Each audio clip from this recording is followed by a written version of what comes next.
ज़्यादा एक्साइट मुझे चाहिए ये मैंने तो मेरी गवाही है कि मैं आप सबको पहले ये बताना चाहती हूँ कि मैं प्रभु को जानती थी बहुत पहले से, लेकिन उतनी ऐसी रीति से नहीं जानती थी। बस ये है कि जाती थी, मानती थी, आती थी, जाती थी। उतनी गहराई से मैंने कभी नहीं जाना। जब से मैं गार्डन प्रार्थना भवन में आने लगी हूँ तब से मैंने प्रभु को अंदर से जाना है। आमेन। प्रभु का वचन क्या है और प्रभु का सामर्थ्य कितनी है। तो मैं बताना चाहूँगी कि प्रभु की इतनी सामर्थ्य जब से भवन में आने लगी हूँ मैं। पहले तो मैं अपनी बेटी को लेके आई थी क्योंकि कीर्ति मेरी बहुत डिप्रेशन में थी, तो मैं उसी को लेके आई थी।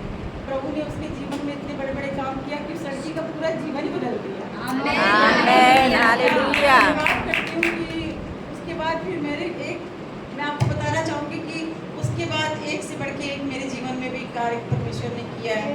मैं बहुत ज़्यादा बीमार थी, पर आप सब जानते होंगे कि मैं बिल्कुल बिस्तर से उठ नहीं पा रही थी। एकदम हाई लेवल शुगर हो गया था।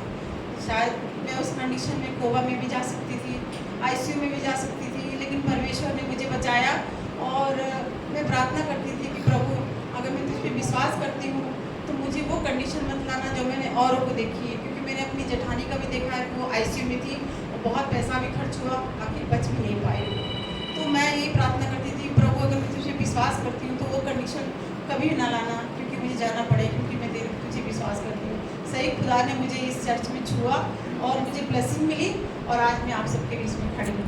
मैं यही बताना चाहती हूँ कि गार्डन प्रार्थना भवन से हमें इतनी सीख मिली है और मुझे इतनी आशीषें मिली है कि मैं बता नहीं सकती हूँ। मैं तहे दिल से गार्डन प्रार्थना भवन का पास्टर जी का और सिस्टर का बहुत धन्यवाद करती हूँ कि हमें ऐसे लोग मिले हैं जो कि सही रीति से हमें परमेश्वर में कैसे बढ़ना है, कैसे सीखना है, कैसे चलना है, हर पल जैसे एक माँ एक बच्चे को सिखाती है तो सिस्टर और पास्टर जी दोनों लोग सिखाते हैं। तो मैं धन्यवाद करना चाहती हूँ कि वाकई यहाँ आने के बाद एकदम टच हो जाता है दिल को। जब प्रार्थना में बैठते हैं ना एकदम हार्ट टच हो जाता है, आँख से अपने आप आंसू निकलता है। तो मैं वाकई धन्यवाद करना चाहती हूँ। बहुत चीज़ें बताने के लिए प्रभु का जितना धन्यवाद करो उतना ही कम है। तो मैं ज़्यादा समय लेना चाहती हूँ कि कोटि कोटि धन्यवाद करती हूँ प्रभु का कि वाकई आइए और देखिए और दिल से मानिए। बिल्कुल जो सिस्टर कहती है या पास्टर भैया कहते हैं वो समझिए कि एक हमारे माता पिता है आत्मिक, और वो बात को ग्रहण कीजिए और मान के चलिए, वाकई बहुत संतुष्टि मिलती है। मैं पूछती रहती हूँ कि सिस्टर मेरे लायक कुछ है तो बताइए मैं कैसे सेवा करूँ। मेरा जब मन करता है मैं खुद अपने आप को कहती हूँ कि मैं क्या कर सकती हूँ प्रभु के लिए, क्योंकि जितना भी करो उतना कम है, जितना भी कीजिए उतना कम है।